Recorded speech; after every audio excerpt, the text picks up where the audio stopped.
So I wouldn't say it's really a surprise that this has been confirmed for a second season, as initially, when I first did my first impressions, it was said to be 26 episodes. And then it was quickly like, no, we're only doing 13.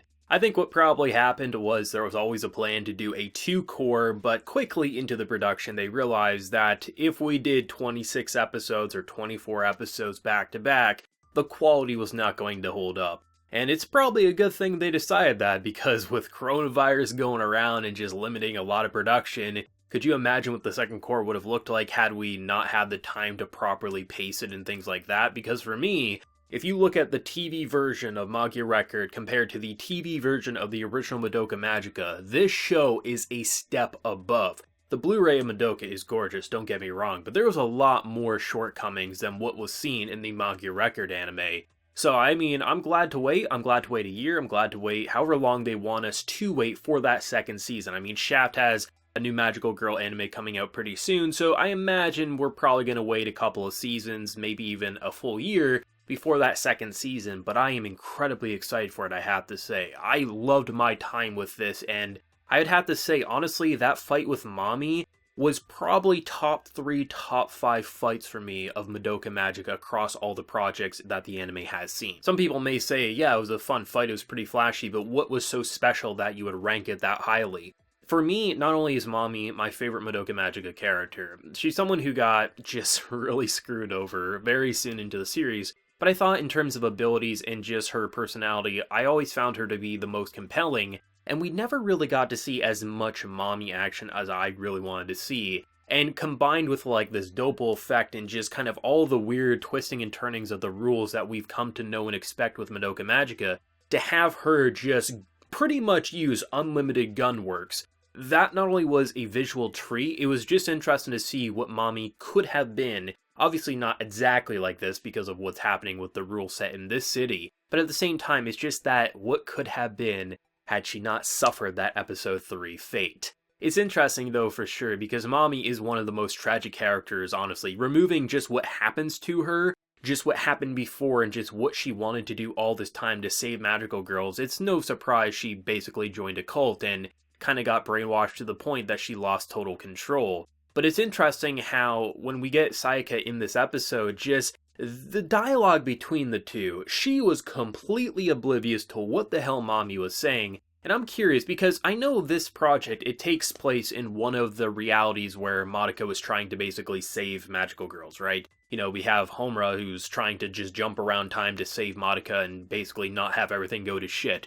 This clearly is one of the timelines where that happens, which honestly, Madoka Magica could have 30 anime because there is an unlimited amount of timelines, so they can do a lot of crazy shit with it. But I'm curious to see, like, if we can have a real-on conversation with Mami, or if she's completely out of this game now, which even if she is out of the game, I mean, she definitely lasted a lot longer than in her original series. I'm curious to see if Mami has seen something with maybe the Memory Museum, or just something like that, of something that's going to happen to her, and she feels like she has to do everything in her power before her friends end up dead, or what exactly is going on. But I definitely love just it was horrifying, but it was kind of amazing to see what Mami became, because, you know, she was someone who was hunting the monsters, and she was willing to put down some of our characters when she thought they were monsters, and then she became one herself. It's interesting to see what they're able to pull off with the old characters without giving them the main spotlight. Sure, when this anime trended globally, it was always because of Mami or an original character.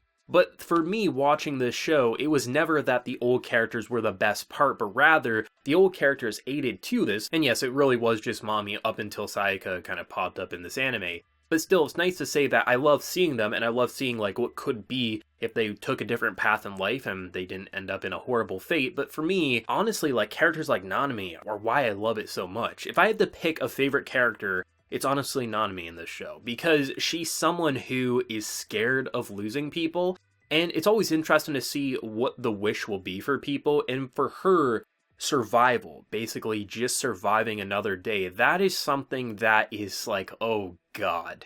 As a watcher, knowing that's the worst wish, one of the worst wish you can do, because I love Kyubey because they literally give you exactly what you wish for. If you're going to wish to survive, oh god, there's going to be so many moments that you should be the one to die, but because your wish was survival, another will take your place instead. And when you had that promise between Tamaki and her about how she would be the one to break it, I do believe Tamaki's going to be fine. Minikube jumped in with her when the floor was collapsing, but man is she going to lose her mind. She was ready to disband the team because she was done with this. She not only was scared to just get close to people and lose them, she fully believes that people around her are going to die because of her wish, which honestly may not be incorrect. The wishes are just so interesting to me, and that's something that I've always loved, and I've seen a lot of people claim that the cast in Magi record is a lot less interesting than the original, but honestly I would disagree. I would say they're equally memorable.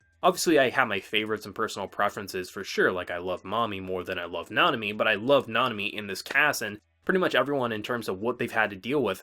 The difference with this show and the original is that the original went dark very quick, and the characters had to deal with grief of knowing how screwed their life is. Where with this, we got basically an entire core of oblivious magical girls and what they would be able to do. So we actually got a pretty good understanding of their personal motivations. It's just, yes, we didn't always see what their wish was, or we didn't see a lot of like true suffering, but it was really nice to see that because it let the city feel alive, it let it feel personal. So when the punchline comes to them and they are starting to realize how screwed they are, their reactions actually feel very memorable. Like, something that I loved about the original Madoka is how there was nothing overly complex about a lot of the main cast. Yes, you could definitely look at characters like Homerun, sure, like that had a very insane plotline. But if you look at a lot of what makes the characters great in the original is that it's their wish. What did they wish for, and then in return, what did that curse do to their life, which makes it very compelling to root for them in hopes to see them reach a brighter tomorrow.